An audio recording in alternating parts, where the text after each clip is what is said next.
अस्सलाम वालेकुम ख़ुदाम हज़रात, क्या हाल है आप सबका। आई होप आप सब लोग ठीक होंगे। तो आज हम चैप्टर 2 पढ़ने वाले हैं एनाटमी में, जिसका नाम है एनाटॉमिकल नोमेनक्लेचर। अब मैं यहाँ साइड पे हो जाऊँगा क्योंकि उसमें हम डायग्राम्स का इस्तेमाल करेंगे to better understand all the nomenclatures in the field of anatomy. सबसे पहले आ जाते हैं हमारी एनाटॉमिकल पोजीशन। तो जैसा कि आप देख रहे हैं, ये है हमारी एनाटॉमिकल पोजीशन।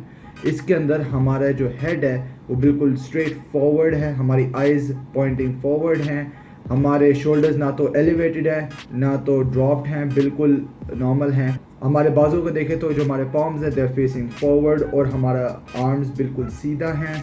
और उसके साथ साथ हमारे जो टोज़ हैं वो बिल्कुल कहने के they are also pointing forward.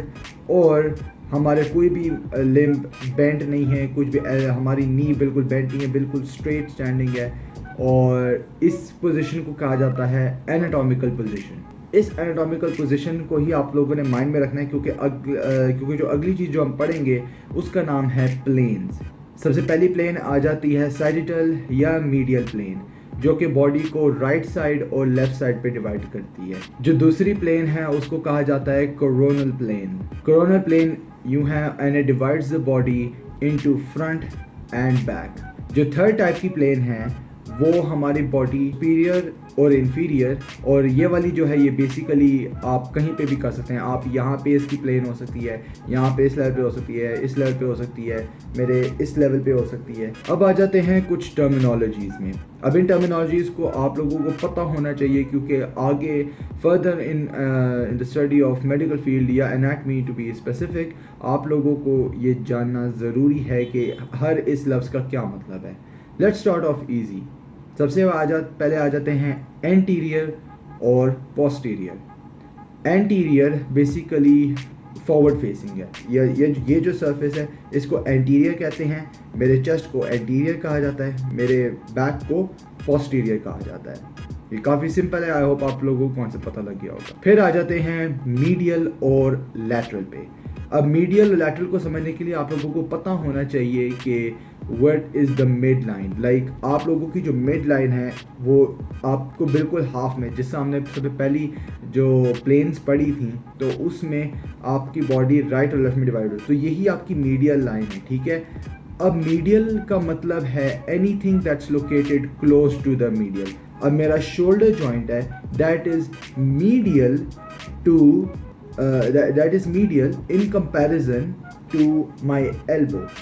अब मैं अपना आर्म यू कर रहा हूँ, मेरा एल्बो जॉइंट जो है वो लैटरल है। इट इज़ मोर टूवर्ड्स, मतलब it's away from the medial line, whereas my shoulder joint is close to my medial line।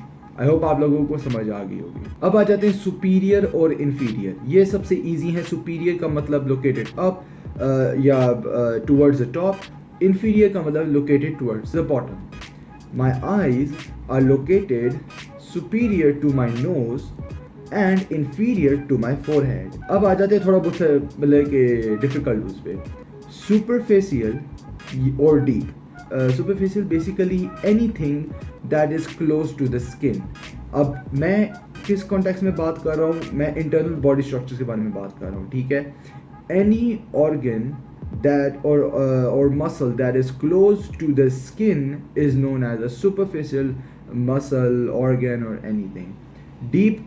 Deep वो होता है जो कि obviously located deep inside our body, ठीक है। अब जैसे heart is a deep structure, but whereas on the other hand the muscle, the pectoralis major, pectoralis minor, all of these muscles are, you can say, superficial in comparison to the heart। फिर आ जाता है external और internal। ये तो easy होगा आपके लिए। external मतलब outside, इंटरनल मतलब के इनसाइड। फिर आ जाते हैं एक बिल जिस हमने पढ़ा था ना, मीडियल और लैटरल। इसका एक और भी है, प्रॉक्सिमल और डिस्टल। प्रॉक्सिमल वो है, प्रॉक्सिमल मतलब कि क्लोज टू अ पॉइंट, और डिस्टल मतलब कि इट्स अवे।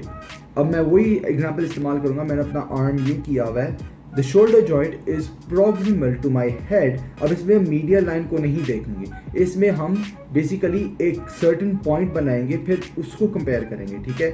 अब मैंने पॉइंट लिया अपना हेड या अपने मतलब के थ्रोट या अपने चेस्ट का, ठीक है।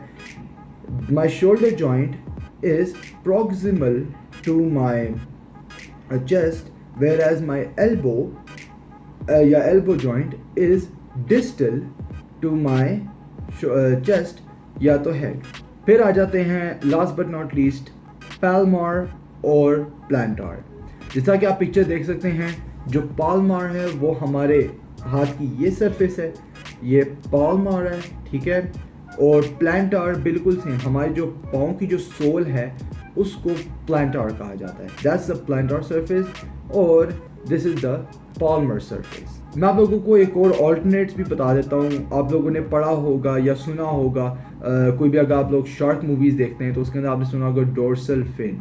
अब जो मैं एंटीरियर और पोस्टीरियर समझा रहा था ना, जो एंटीरियर है उसको वेंट्रल भी कहा जाता है और जो पोस्टीरियर है उसे डोर्सल भी कहा जाता है। तो एंटीरियर बोले या वेंट्रल बोले सेम चीज़ है, डोर्सल बोले या पोस्टीरियर बोले सेम चीज़ है। अब आ जाते हैं टर्म्स ऑफ मूवमेंट पे। अब ये अलग चीज़ आप लोगों को काफ़ी इंटरेस्टिंग लगेगी और इन मतलब कि आप लोगों को याद भी करनी होगी है। तो टर्म्स ऑफ मूवमेंट्स पे आ जाते हैं। फर्स्ट ऑफ ऑल तो हमारे फ्लेक्शन और एक्सटेंशन, ये दो मूवमेंट्स हैं जिसके अंदर जिस जॉइंट पे फ्लेक्शन और एक्सटेंशन हो रही है वहाँ पे एंगल का डिफरेंस हो रहा है। अब मैं आपको बताता हूँ, सबसे कॉमन जो फ्लेक्शन और एक्सटेंशन होती है ये वाली होती है। मैंने तो बाजू यूँ किया हुआ है, ये मोशन मतलब कि अगर मैंने सीधा रखा हुआ है, ये मोशन हमारा फ्लेक्शन मोशन है। अब इसके अंदर ये जॉइंट है हमारा और इसके बीच में एंगल कम हो रहा है, meaning this is the flexion movement. Extension में क्या होता है कि आपके जो जॉइंट होता है उसके जो इर्द गिर्द जो एंगल है वो इंक्रीज हो रहा है। लाइक अभी ये तकरीबन क्या लो कि एक्यूट एंगल है, अब जाके ये ऑब्ट्यूस हो गया है, राइट एंगल हो गया ऑब्ट्यूस हो। बेसिकली एक्यूट से आप ऑब्ट्यूस की तरफ जा रहे हैं। अब एक्सटेंशन और फ्लेक्शन आपकी हेड की भी होती है। हेड की आपकी यूँ होती है कि आपने बिल्कुल अपना सर सीधा रखा हुआ है। इसकी फ्लेक्शन किस तरह होगी कि जब आप अपना सर नीचे की तरफ करेंगे। अब आप देख रहे हैं कि हमारी जो चिन है और हमारी स्टर्नम बोन है उसके बीच में एंगल कम हो रहा है, तो दिस इज द फ्लेक्शन। और फिर जब मैं इसे वापस ऊपर की तरफ लेके आ रहा हूँ इसको कह देते हैं एक्सटेंशन। अब आप लोगों ने देखा होगा कि बहुत सारे लोग ये वाली एक्शन करते हैं, ये वाला, ये पीछे की तरफ, इसको कहा जाता है हाइपर एक्सटेंशन, क्योंकि ये एक लिमिट है, इसके पीछे जाएंगे तो वो हाइपर एक्सटेंशन हो जाती है। फ्लेक्शन हमारे रिस्ट पे भी होती है। ये मेरी रिस्ट है और ये वाला मोशन इसकी फ्लेक्शन है, ये वाला मोशन इसकी एक्सटेंशन है और ये वाला मोशन इसकी हाइपर एक्सटेंशन है। फिर आ जाते हैं flexion of the foot. Now flexion of the foot काफ़ी कॉम्प्लेक्स है, तो प्लीज़ ज़रा ध्यान से सुनना। यहाँ पे मैंने पिक्चर लगाई हुई है जहाँ पे टॉप पे हमारे डोर्सी फ्लेक्शन हो रही है। डोर्सी फ्लेक्शन में जब हमारा पाँव इस मूवमेंट में हो रहा है, मतलब कि ऊपर की तरफ हो रहा है, आपके टोज ऊपर की तरफ लिफ्ट हो रहे हैं। प्लांटर फ्लेक्शन जिस तरह के ये यहाँ पे शो हो रहा है, प्लांटर फ्लेक्शन, दोनों आप देख रहे हैं कि फ्लेक्शन हो रही है, ठीक है, दोनों में फ्लेक्शन हो रही है, ठीक है। अब डोर्सी फ्लेक्शन और प्लांटर फ्लेक्शन ये दोनों फ्लेक्शन है, तो इसमें से फ्लेक्शन कौन सी और एक्सटेंशन कौन सी है? वेल, आप लोगों ने सिंपल एक चीज़ को बस माइंड में रखना है कि जो डोर्सी फ्लेक्शन है वो एक्सटेंशन है, basically it is the extension. Well as on the other hand जो हमारे प्लांटर फ्लेक्शन है वो हमारी वॉकिंग फ्लेक्शन है, that is the proper flexion, that is the extension. अब इसके पीछे मैं आप लोगों को थोड़ी सी हिस्ट्री बता देता हूँ। बेसिकली जो माँ के वूम्ब होता है उसके अंदर बच्चे की जो टांगें होती हैं वो फ्रंट फेसिंग होती हैं, एज एन लाइक हमारे जो घुटना होता है वो बेसिकली हमारे पीछे की तरफ होता है। आप लोग देख रहे होंगे डोर्सी फ्लेक्शन ये तो एंटीरियर साइड पे हो रही है, मतलब कि अगली साइड पे हो रही है, लेकिन लाइक इसको नाम डोर्सल का डोर्सी दिया हुआ है फ्रॉम डोर्सल। तो हमारी लेग्स इनिशियली 180 डिग्रीज मतलब कि टर्न हुई होती है, मीनिंग कि हमारे जो एड़ी है वो आगे की तरफ होती है और हमारे टोनेल्स जो अभी हैं वो पीछे की तरफ होते हैं और घुटना भी हमारे पीछे की तरफ होता है। तो एज द बेबी या फीटस मैच्योर्स या एम्ब्रियो मैच्योर्स, क्या होता है कि यही जो कह लो कि यही टांगें बेसिकली 180 डिग्रीज घूम जाती हैं। ये बहुत बड़ा फैक्ट है, तो मैंने कहा चलो आप लोगों को बता दूं। तो बेसिकली उसी टर्मिनोलॉजी से ये कहा जाता है कि जो हमारा ये वाला जो फ्लेक्शन है, ये वाली जो एक्सटेंशन है, ये बेसिकली डोर्सीफ्लेक्शन है, ठीक है। तो dorsiflexion is a type of extension, और जो प्लांटर फ्लेक्शन है उस that's a type of flexion. अब आ जाते हैं एबडक्शन और एडक्शन पे। जैसा कि आप देख रहे हैं, ये वाली जो पिक्चर है ये शो कर रही है एबडक्शन को। बेसिकली एबडक्शन और एडक्शन है क्या? तो एबडक्शन जिस तरह कि आप देख सकते हैं, abduction is basically when the upper या lower limb moves away from the midline, ठीक है। अब जैसे मैं यूँ सीधा खड़ा हूँ, ठीक है, और मैं ये वाला मोशन कर रहा हूँ, बेसिकली मेरा जो बाजू है it's moving away from the mid line. इस मोशन को कहते हैं या इस मूवमेंट को कहते हैं एबडक्शन। अब अगर यही चीज़ मैं मतलब कि नो बॉल पे मैंने किया, फिर मैं इसे नीचे लेके आता हूँ, दैट इज़ एडक्शन।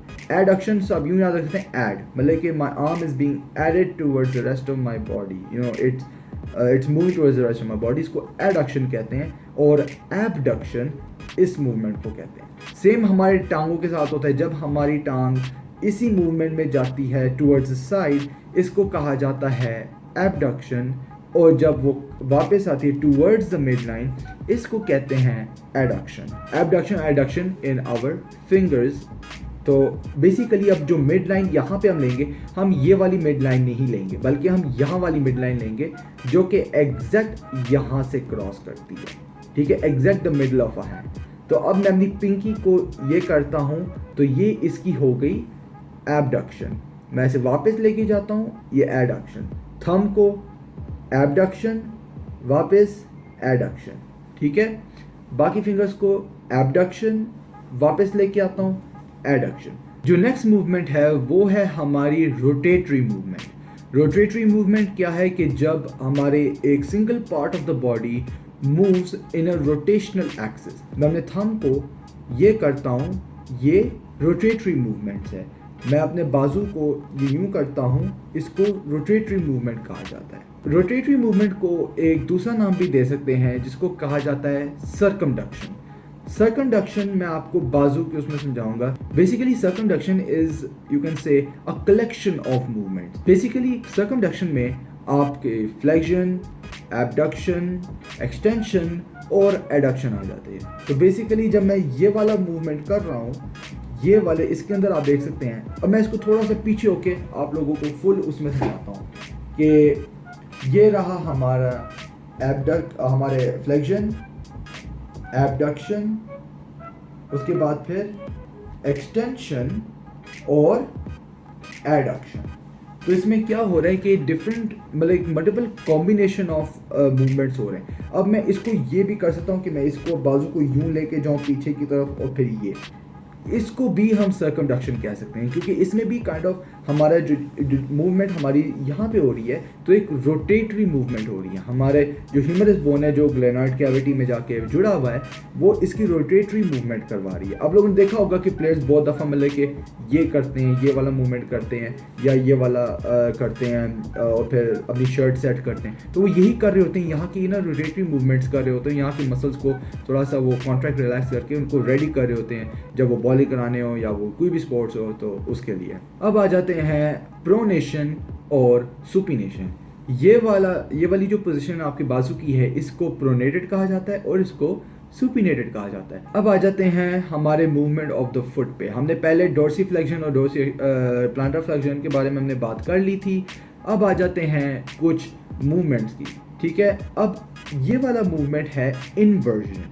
इन्वर्जन में क्या होता है, जब आप लोगों को मोच आती है, आपका पाँव इन्वर्जन मूवमेंट कर रहा होता है, और बहुत दफ़ा काफ़ी पेनफुल भी होता है, इससे लिगामेंट डैमेज भी हो सकते हैं और काफ़ी कुछ मसले बन सकते हैं। लेकिन कोई बात नहीं, ये वाला, और बहुत दफ़ा मोच इतनी एक्सट्रीम भी नहीं होती, बहुत दफ़ा होती है, बहुत दफ़ा नहीं होती। ये वाला जो मूवमेंट जब आपको मोच आती है, जिस तरह आपका ये मूव हुआ है अभी पाँव, इसको कहते हैं इन्वर्जन। इन्वर्जन मतलब कि अंदर की तरफ towards the mid line. Eversion क्या होता है कि जब ऑपोजिट होता है, कि जब आपका पाँव मोच की साइड में बल्कि आउटवर्ड्स मूव हो। ये वाली मूवमेंट काफ़ी डेंजरस हो सकती है क्योंकि आपका जो टिबियालिस का जो मैलियस है वो डैमेज हो सकता है और वहाँ पे फ्रैक्चर भी आ सकता है, लेकिन ये ज़्यादातर नहीं होता, तो you all are safe, no need to worry. Next movement हमारी आ जाती है प्रोट्रैक्शन एंड रिट्रैक्शन। प्रोट्रैक्शन में क्या होता है कि प्रोट्रैक्शन बेसिकली प्रोट्रूडिंग मूवमेंट होता है। हमारी ये शोल्डर्स पे हो सकता है। ये आ गया हमारा प्रोट्रैक्शन, मैंने आगे की तरफ लेके आऊँ, और फिर ये रिट्रैक्शन, मैं अपने शोल्डर्स को पीछे की तरफ लेके गया हूँ। ये दो पिक्चर्स यहाँ पे हैं, आप इनको भी रेफर कर सकते हैं। नेक्स्ट आ जाता है एलिवेशन और डिप्रेशन। एलिवेशन में क्या होता है कि जब यू एलिवेट, अब मैं वही शोल्डर ले लेते हैं, अभी मैं यूँ बैठा हूँ, मैं इनको एलिवेट कर देता हूँ। अब एलिवेट कर दिया, मेरे शोल्डर्स ऊपर आ गए हैं और आई लुक रियली फनी। इस मूवमेंट को, मतलब कि ये वाले मूवमेंट को हम बोलेंगे एलिवेशन। और जब मैं इसे नॉर्मल नीचे लेके आता हूँ, मतलब कि ये एलिवेटेड है, ये एलिवेटेड का ऑपोजिट है डिप्रेशन। तो गाइज़ आज के लिए सिर्फ इतना ही। अगर आप लोगों को ये वीडियो पसंद आई है तो ज़रूर smash the like button, subscribe if you haven't already, और इंशाल्लाह मैं ऐसी वीडियोस पोस्ट करता रहूँगा क्योंकि I personally enjoy passing on the knowledge that I have to you guys. तो अगर आप इन चीज़ों में इंटरेस्टेड हैं और अगर आप ज़्यादा पढ़ना चाहते हैं तो डू लेट मी नो। मैं इंशाल्लाह एनाटमी के साथ साथ मैं काइनेसियोलॉजी, फिजियोलॉजी, ऐसे सब्जेक्ट्स को भी लेके आऊँगा चैनल पे, तो प्लीज़ डू स्टे ट्यून्ड। और ये वाली जो कॉन्सेप्ट्स मैं आपको बता रहा हूँ, आई होप आपको समझ भी आ रहे होंगे। एंड इंशाल्लाह फिर मैं आप लोगों को मिलूँगा अगली वीडियो में। तब तक के लिए अस्सलाम वालेकुम वरहमतुल्लाहि वबरकातुहू।